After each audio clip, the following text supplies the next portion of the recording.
Hello students, मेरा नाम doctor Gajendra पुरोहित है। अगर आप आरपीएससी सेकंड ग्रेड मैथमेटिक्स के साथ एग्जाम की तैयारी कर रहे हैं तो ये सीरीज आपके लिए बहुत ही हेल्पफुल है।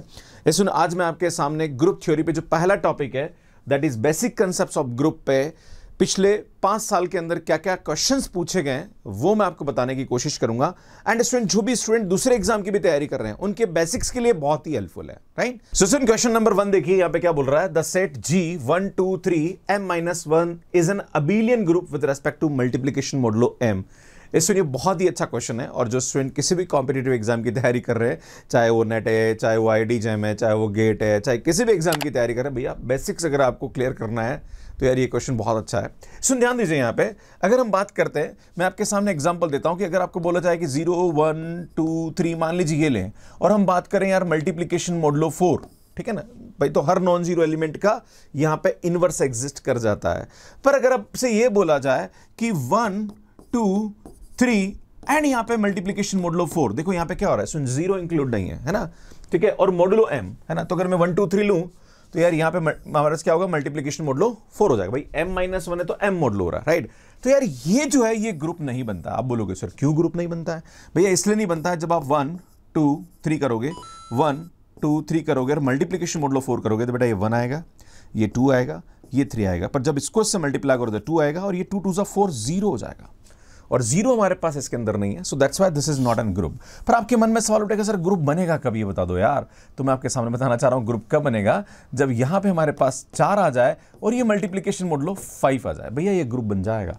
आप बोलोगे सर कैसे बनेगा ग्रुप? देखो भैया यहां पे आएगा 1 2 3 4 1 2 3 4 और मल्टीप्लिकेशन मॉडुलो 5, बेटा 1 2 3 4 आएगा, ये से आएगा 2, ये आएगा 4, ये आएगा 6 1, ये आएगा 8 3, सुनिए आएगा 3, ये आएगा हमारे पास 6, तो ये 1 आ जाएगा, सुन ये आएगा 9, 4 आ जाएगा और ये 12, 12 में से 5, 12 में से 5 का डिवाइड किया अपनों ने तो रिमाइंडर 2 आएगा, सुन ये आएगा 4, 4 दूना 8, 8 में 5 का डिवाइड किया तो 3 आएगा, सुन 12 में से 5 का डिवाइड किया तो 2 आएगा, 16 और 5 का डिवाइड करेंगे, देखो ये हमारे पास पूरी ग्रुप की सभी प्रॉपर्टी को सेटिस्फाई करता है। सुन यहाँ पे m is prime is the correct answer. तो इस तरह से हम यहाँ पे इसको बहुत इजीली समझ सकते हैं। सो नेक्स्ट क्वेश्चन देखिए क्या बोल रहा है, a finite group G 2 4 6 8 multiplication modulo 10 then the identity element है। इसका आइडेंटिटी एलिमेंट क्या होगा? तो जब भी इस प्रकार का कोई भी क्वेश्चन है आपको टेंशन लेने की जरूरत नहीं आएगा। 2 4 6 8 2 4 6 8 और यहाँ आएगा मल्टीप्लिकेशन मॉडुलो 10, इसको इससे मल्टीप्लाई करेंगे 4, इसको इससे मल्टीप्लाई करेंगे 8, इसको इससे मल्टीप्लाई करेंगे 12,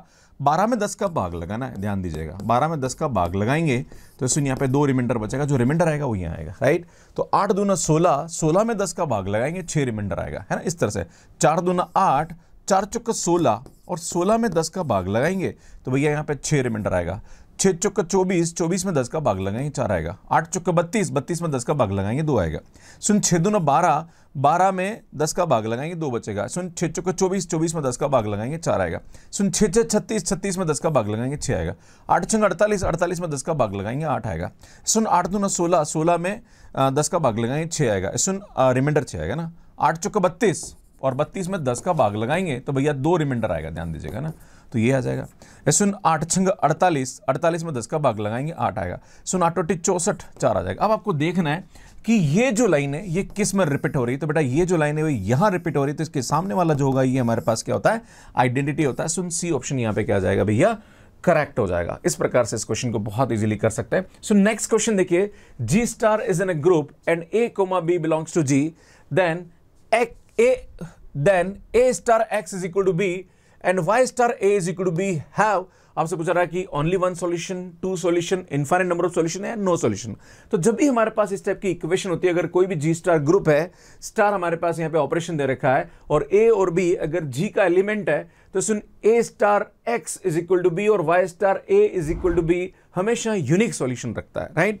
सो सुन यहाँ पे हमारे पास A ऑप्शन क्या आ जाएगा, करेक्ट हो जाएगा। सुन ये थ्योरम है और इस थ्योरम से हम इस स्टेटमेंट को बिल्कुल करेक्ट कर सकते हैं। सो नेक्स्ट क्वेश्चन देखिए क्या बोल रहा है, G1 star and G2O are the 2 groups and G1 direct product of E2 intersection E1 direct product of G2 is, आपसे बोला जा रहा है कि इसकी वैल्यू किसके बराबर होगी, है ना। इसमें इसका जो आंसर आएगा वो ये आएगा E1 A2 आएगा। पर आपके मन में सवाल उठेगा गुरुजी आएगा कैसे, ये बता दो। तो सुनिए यहाँ पे बताना चाह रहा हूं, G1 हम एक ग्रुप ले लेते हैं। सुनिए आएगा, मैंने E1 और A करके एक ग्रुप ले लिया है ना, इनटू E2। बेटा इसकी वैल्यू निकालता हूं क्या आएगा, है ना। तो जब इसकी वैल्यू निकालेंगे तो बेटा हमारे पास ये आएगा E1 E2 है ना, कोमा हमारे पास आएगा AE2। बेटा ये हमारे पास यहां पे इसकी वैल्यू आ जाएगी। ठीक है, नाउ इसमें ये मैंने किसकी वैल्यू निकाली, G1 direct product of E2, इसकी वैल्यू निकाली। Now soon E1 direct product of G2, इसकी वैल्यू निकालता हूं। अब बेटा हमारे पास E1 तो E1 ही रहने दीजिए, और इस G2 का एक एग्जांपल ले लेते हैं। यहां पे हमारे पास G2 के आइडेंटिटी को हम E2 ले लेते हैं, एंड यहां पे मैं A और B ले लेता हूं। मान लीजिए ये हमारे पास एक ग्रुप है, क्लियर है। अब इसको मल्टीप्लाई करते हैं ना, मतलब डायरेक्ट प्रोडक्ट निकालते हैं। तो बेटा डायरेक्ट प्रोडक्ट में क्या होता है, ये पहला पहले से हमारे पास कॉमन में आएगा इस तरह से, है ना। फिर दूसरा दूसरे के साथ आएगा ऐसे, है ना, E1 A1, है ना। फिर ये आएगा हमारे पास E1 एंड B। तो बेटा यहाँ पे जो कॉमन एलिमेंट आएगा यार भैया, वो हमारे पास सिर्फ E1 E2 आएगा, बाकी हमारे पास यहाँ पे कोई भी कॉमन एलिमेंट नहीं आएगा। सो इसमें ए ऑप्शन हमारे पास यहाँ पे क्या आ जाएगा, करेक्ट आ जाएगा। तो इस प्रकार से इस क्वेश्चन को हम बहुत इजीली कर सकते हैं। सो नेक्स्ट क्वेश्चन देखिए, ABC belongs to G and G star हमारे पास कोई भी ग्रुप है, तो आपसे पूछा जरा कि भैया A into B inverse into C का इनवर्स किसके बराबर होगा। तो बेटा ये उल्टा खुलता है, तो सबसे पहले C इनवर्स आएगा, फिर यहाँ पे हमारे पास B इनवर्स का इनवर्स, है ना, जो भी हमारे पास एलिमेंट है उसका इनवर्स लग जाएगा, फिर ये लास्ट में ये आएगा A इनवर्स। तो बेटा ये आएगा C इनवर्स, इनवर्स का इनवर्स हमारे पास हट जाएगा, और ये तो सुनिए हमारे पास आएगा C inverse B, A inverse हमारे पास इसकी वैल्यू आ जाएगी। तो हमारे पास जो आंसर आएगा वो B ऑप्शन करेक्ट आ जाएगा। तो इस प्रकार से इसको बहुत इजीली आप कर सकते हैं। सो नेक्स्ट क्वेश्चन देखिए, G star be the group then the false statement is. आपसे पूछा जा रहा है कि इनमें से कौन सा गलत स्टेटमेंट है। तो ये बोला जा रहा है कि A एंड B अगर G में है, देन हमारे पास ये जो इक्वेशन है A star X is equal to B and Y star A is equal to B मैं हैव मेनी सॉल्यूशन। वैसे बताना चाह रहा हूं कि अभी मैंने आपको एक क्वेश्चन बताया था जो कि इसी टॉपिक पे पूछा गया था। वहां बताया था कि इन दोनों का जो सॉल्यूशन होता है वो हमेशा यूनिक होता है अगर G स्टार ग्रुप है। तो बेटा आपसे पूछा रहा है कि कौन सा फॉल्स है, तो यार ये हमारे पास क्या हो जाएगा, फॉल्स आएगा, क्योंकि यहाँ पे मेनी सॉल्यूशन बता रहा है विच इज नॉट राइट। अब आपके मन में सवाल उठेगा, सर BCD सही क्यों है, ये बता दीजिए आप, है ना। For every A belongs to G there is only one element A inverse, हमेशा इनवर्स जो होता है वो यूनिक ही होता है। तो बात सही है यार, ये तो सही है ना, ये तो ट्रू स्टेटमेंट है। ABC belongs to G then A star B is equal to A star C। तो यहां से हम कैंसलेशन ले लगता है, A से A कैंसिल हो जाएगा, बराबर B is equal to C।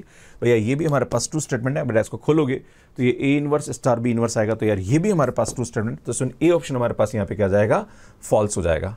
इस प्रकार आप RPSC सेकंड ग्रेड एग्जाम की तैयारी कर रहे हैं, फर्स्ट ग्रेड या असिस्टेंट प्रोफेसर, तो बहुत जल्दी हमारे ऐप पे आपको कोर्स दिखने वाला है जहां पर हम complete video lecture, topic wise test series and PY की सॉल्यूशंस आपको देने वाले हैं। और सुन ये जो कोर्स है ये काफी हेल्पफुल होने वाला है आपके एग्जाम के लिए। तो आप ये जो मैथ्स केयर ऐप है इसको डाउनलोड कर लीजिए, इसका लिंक आपको डिस्क्रिप्शन दे रखा है। और अगर आप टेलीग्राम ग्रुप से जुड़ना चाह रहे हैं तो हमने RPSC एग्जाम पैप के नाम से, डॉक्टर गजिन पुरोहित के नाम से हमने एक टेलीग्राम ग्रुप बना रखा है, इसमें आप ज्वाइन कर लीजिए। जो भी अपडेट्स है, जितने भी हम PDF है, जितने भी सॉल्यूशंस है, वो सब हम आपको वहाँ पे शेयर करने वाले हैं। इसका जो लिंक है वो भी आपको डिस्क्रिप्शन में मिल जाएगा। बाकी जितने भी मैंने RPSC के जो प्रीवियस ईयर क्वेश्चन के सॉल्यूशंस डाले हैं उसकी प्लेलिस्ट आपको यहां जाके मिल जाएगी, और यहां जाके चैनल को सब्सक्राइब कर सकते हैं। आप सभी का बहुत बहुत धन्यवाद। Thank you, bye bye.